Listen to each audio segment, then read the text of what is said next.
Hey there everybody, it's Rarity here from inkybutterfly.com. Thank you for joining me today. I'm going to be making some cards today, but I don't have any pre-prepared samples. We're kind of crafting on the fly a little bit today. Done a bit of prep ahead of time because I've got an idea of the direction I want to go, but I haven't actually made any actual samples. What we're going to be doing today is using the Fond of Autumn.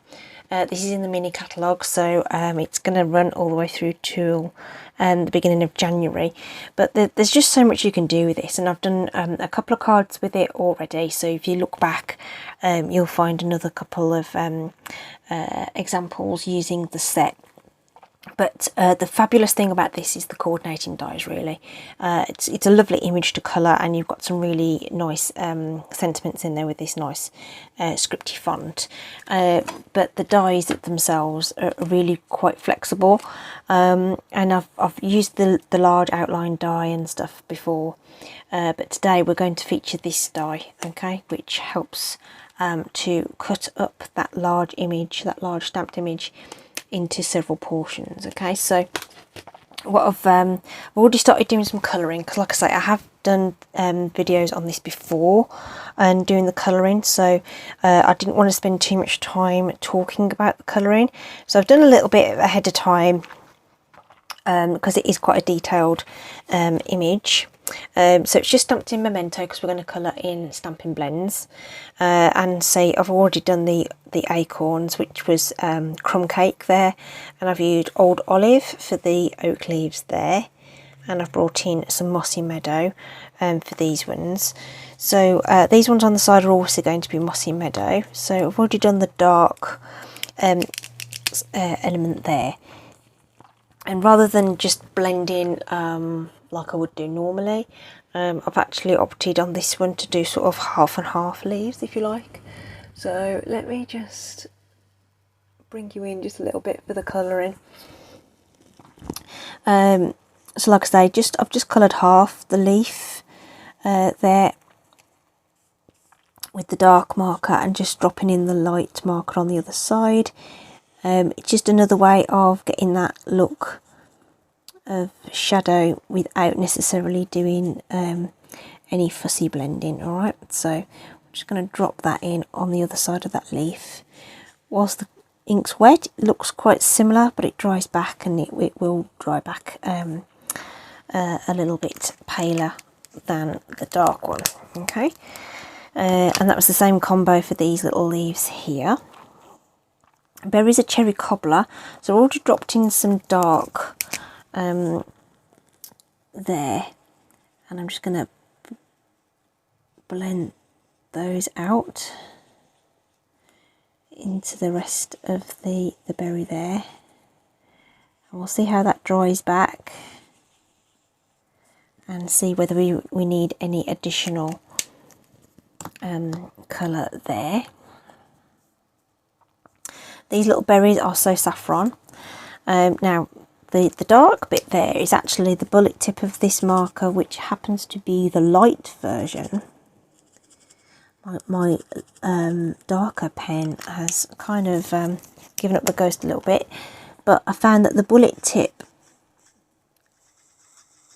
gave a bit of a darker colour, so I'm just using the same pen but both ends of the marker just to give us some shading there. I hope that was in camera, but you can see that there's definitely some colours there, and as that's drying back you can see that there is a difference in those markers. So sometimes you need to let things dry back a little bit to get the full appreciation of the colour. And if you can see now the berries, you see that dark, particularly on this one, is sort of diffusing out, and you can see it just gives a little bit of dimension to the whole thing.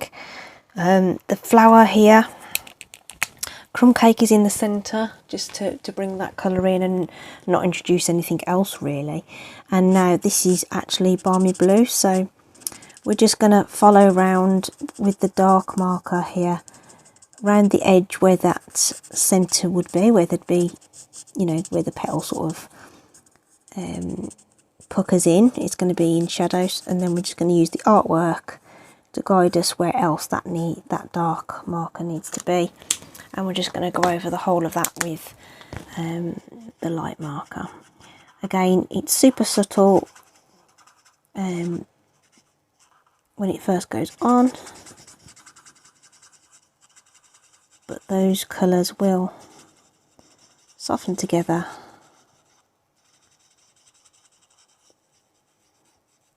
and blend in.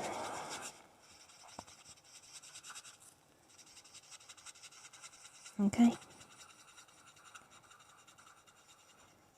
These are so easy to use, and I hope that that's coming across here. So these set of leaves I haven't started at all. Okay, all right, so we're going to do those ones here, and I don't know whether it's worthwhile just bringing that in just so you can see exactly what I'm doing. You can use the bullet tip, okay, and again we're looking to put some of the shadow, if you like, the darker colour along that vein in the centre and at the base where the leaf sort of comes together.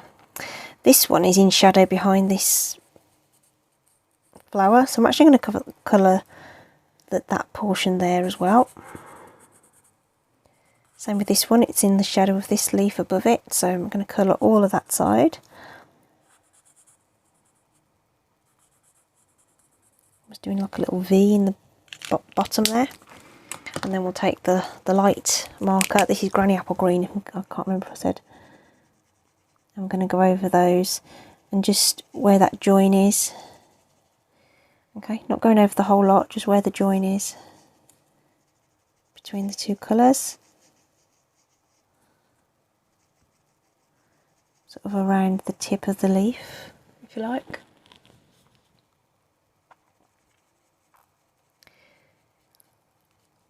Little circular motions help you sort of keeping the lines a little bit.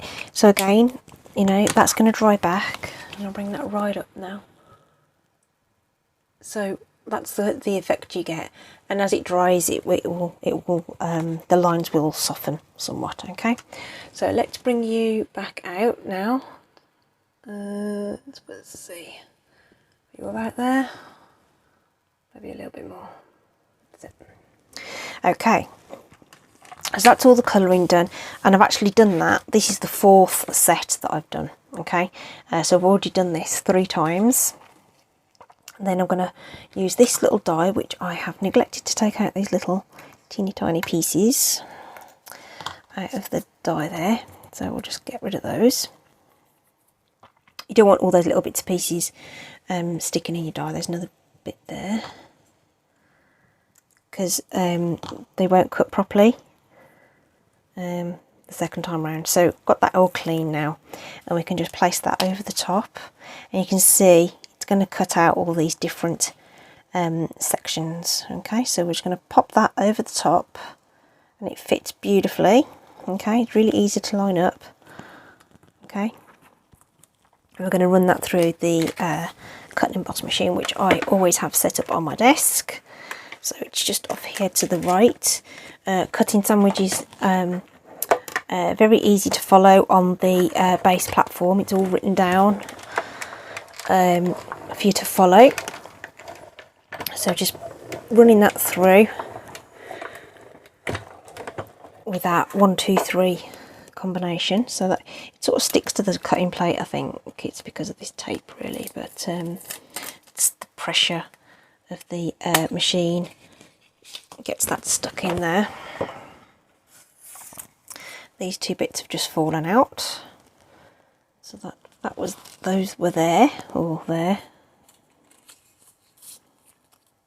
Then we've got the acorns and the oak leaves, and then we've got the flowers. So we end up with 4 distinct portions that we can then create with. Okay, so that is what we are going to do. Right, so what I've already done ahead of time is, like I say, we've already die cut this 3 times. Okay, so I've got some dimensionals on 2 of them, and we're going to keep another couple flat. These red and green berries. I've got dimensionals on this one, and we're keeping those ones flat. We may not use all of the pieces. Okay. So I want to pop a little bit of dimensional on the back of here. I'm using up some of the little scraps off the edges of my dimensional sheets. Sorry, I outshot a little bit there. Let's just move these out of the way just a minute.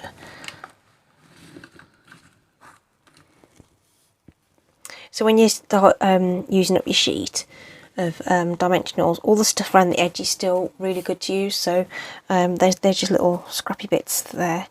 And then the same with the oak leaves. I've already got 2 with dimensionals on the back, and then we've got another couple that are flat, as it were.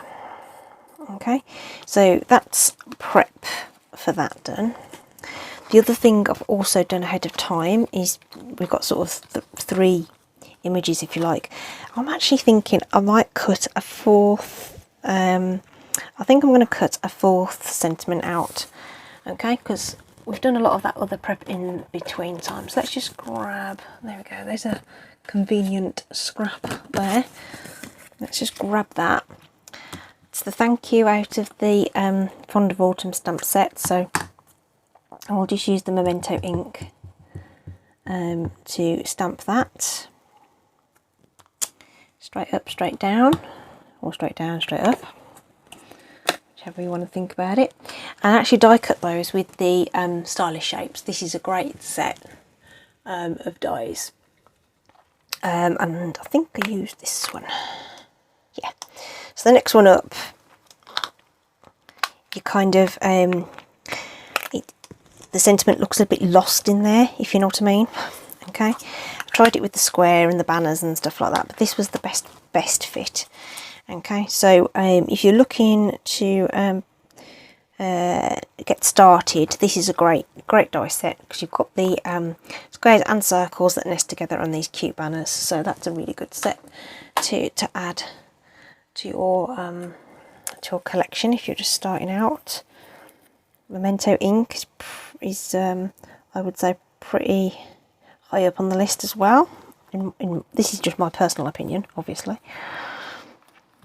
And yeah, I think you get a lot of use out of these, because they sort of fit with a lot of different stamp sets. Just taking some of those little loose bits off my cutting plate, because again you don't want those on there. I'm going to whack that through the machine. So this was a step I wasn't going to do, but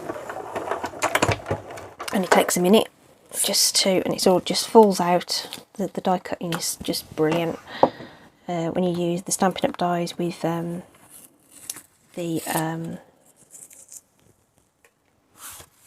Stampin' Cut and Emboss. You always get a really good good cut, and the stitch detail is really cute too. So again, that's got to I'm going to pop that on some dimensionals too, just using these scrappy bits like I said. Okay, and I always cut card bases ahead of time as well. So I've already cut these you can get 2 card bases out of a sheet of A4. I am in the UK, so I'm using the A4 cardstock. So I cut mine to make top folding cards. So I score first at 5 7/8. So score on the long side, 4 7/8 of an inch. 5 7/8 of an inch. And then if you cut, just open these out.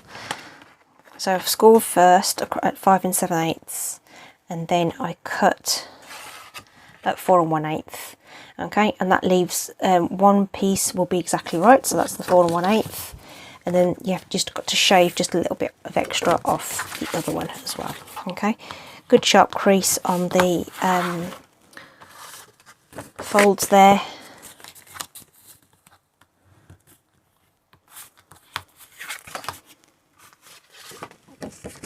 And then they will stand up,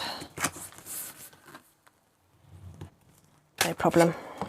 And that's thick Whisper White, basic white. Goodness me, So a couple of times I've done that recently where I've said it's Whisper White instead of Basic White. It hasn't been Whisper White for some time. Okay, so we're going to keep it nice and clean and simple today. Well, at least that's the aim anyway. Okay, and we'll build each card as we go along. I feel like I'm too zoomed in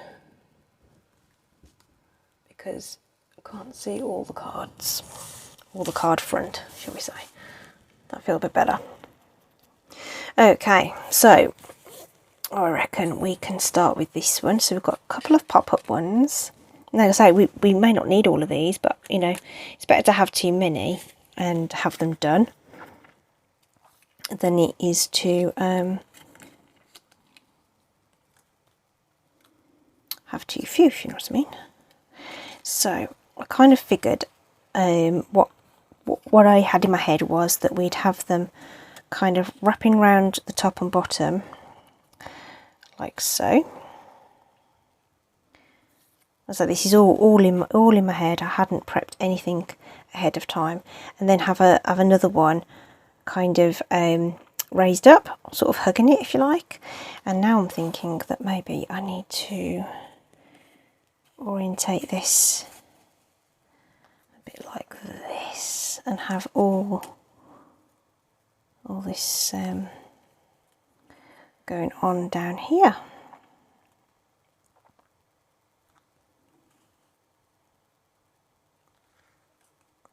Okay, not adding a layer this time either, which again is unusual for me. Okay, so I think we're going with this one. So we've got a spare for another card, which is fine. We can do that. You know, use that again for another card. Okay, so I tend to go with positioning the sentiment, making sure it fits. Okay. And placing that down, sort of, I'm going to go central-ish in terms of the top and bottom. Okay, and then just for speed and because it's my fave, I'm just going to pop just a couple of strips of seal on the back of those. You don't need to coat things in glue, they just need enough to get them adhered to your card, right? So that nestles in quite nicely into the corner up there, so that's cute. And likewise we can have this one going in the opposite direction, nestling in just there, maybe coming a bit further down in the corner, but not too symmetrical. There we go. And then this guy is being popped up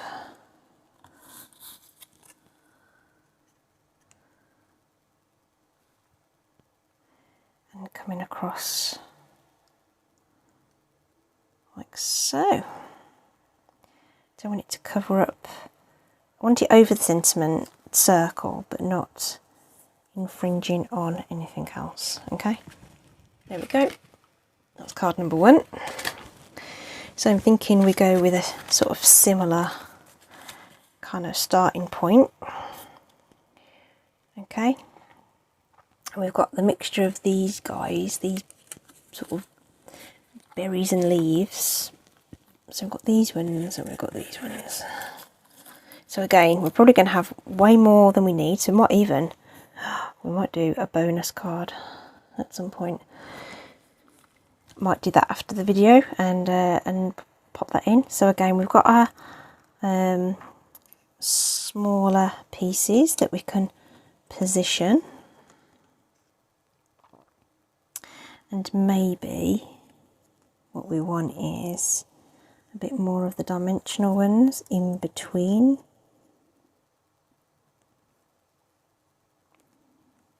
Okay, this is all very live but recorded, if you know what I mean. This is just me. This is how I kind of roll when I'm crafting, or if you want to use the term design. I don't know whether I'm designing anything, but I don't think it matters that those are sort of stems. I think they kind of look like, if In fact, if they go under there, you won't even notice anyway.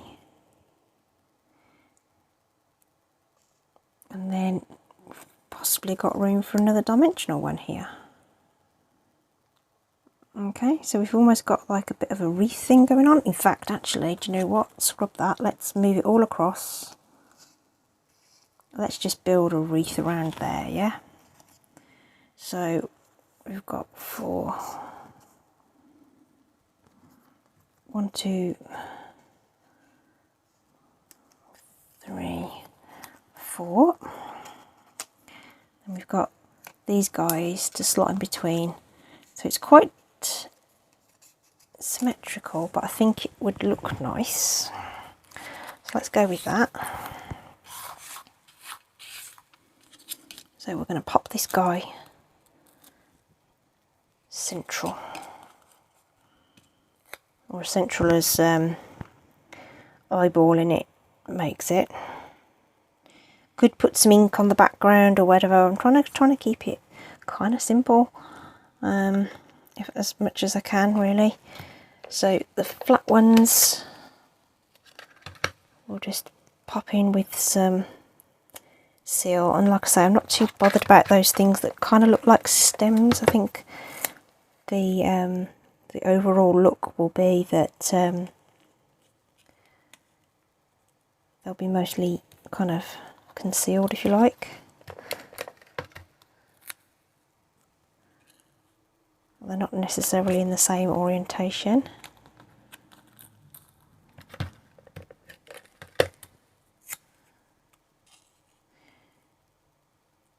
So I did 4 sentiments. Yeah, okay.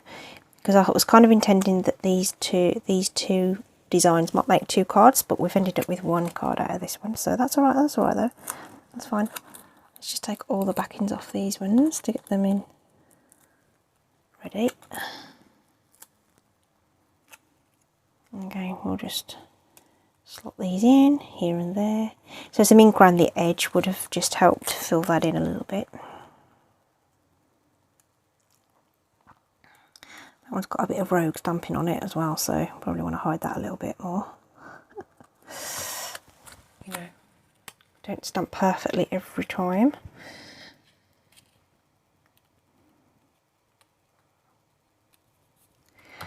Speaking of which, I did use the Stamparatus to do all my initial stamping, because it was just easy just to ink it, stamp it, just all on a sheet of paper. Okay, there we go. Kind of a wreath look on this one.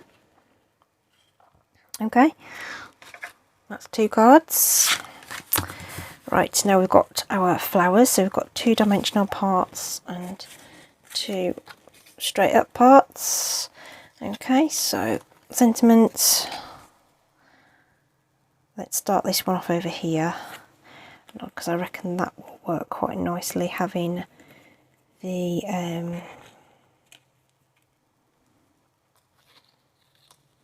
sort of 2 flat ones and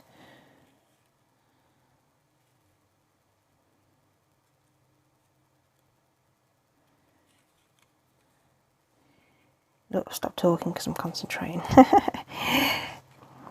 And maybe we do fit all 4 on these to make it really nice and full and pretty.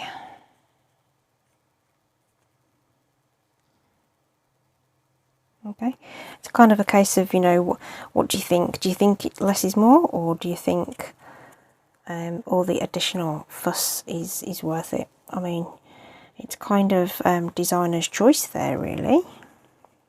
Now I'm wondering if that's starting to get a little cluttered with all 4 of them, so let's bring them together a little bit.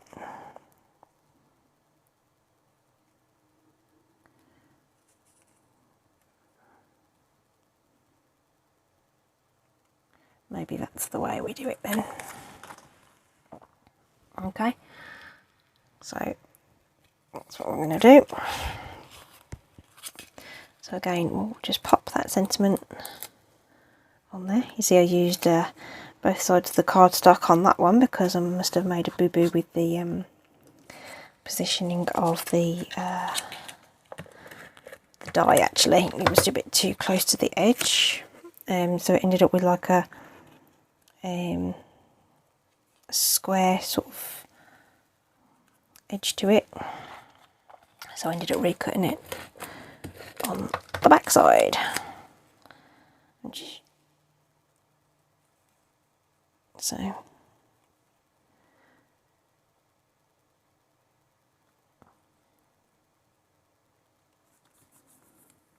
So, I mean, we could add gems and wink of Stella and all sorts of things to these to pretty them up. Like I say, I just wanted to sort of really, it's all about showing you how those dies can work to give you a whole bunch of cards. So, because once you've got it coloured, the rest kind of does what it needs to. Don't want to cover too many of those berries or the flowers really, but you know what, it's just going to land there, that's fine. So it's got a bit of a interesting look to it. Oh, something on there. But again, you know, a bit of inking or something in the background just to jazz that up. That'd be cool. And then we've just got these last little bits, and you know what, we may as well make something with them. Now those feel like they have to go that way up, if you know what I mean. They feel like they're hanging down. Yeah. Yeah. So maybe we do something like that, just to have that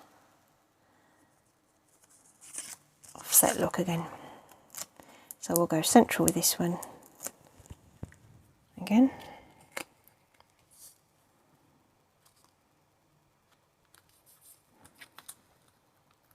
And these ones both have dimensionals, so we can use those.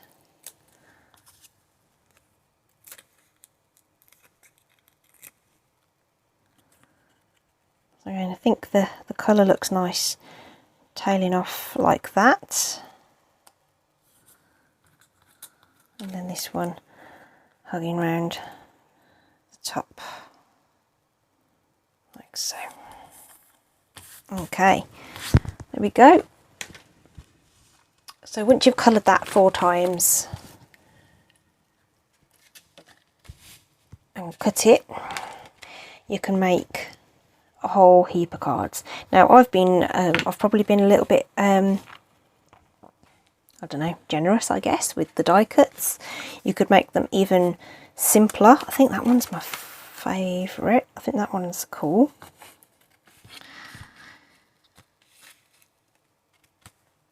So you can probably make this stretch a lot further by making them really clean and simple, and using less of the die cuts each time.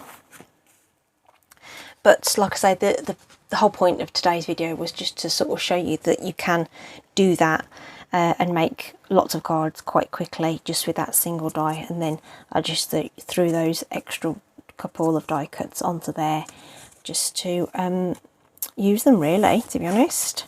Okay, so I hope that's been helpful and it gives you an idea of how to use that. Do click in the description, there'll be links directly to the store if you want to pick up this really nice stamp set. Lots of things we can do with it, and I hope you've enjoyed that. Stay safe, take care, thanks for joining me, and I'll see you again soon. Bye.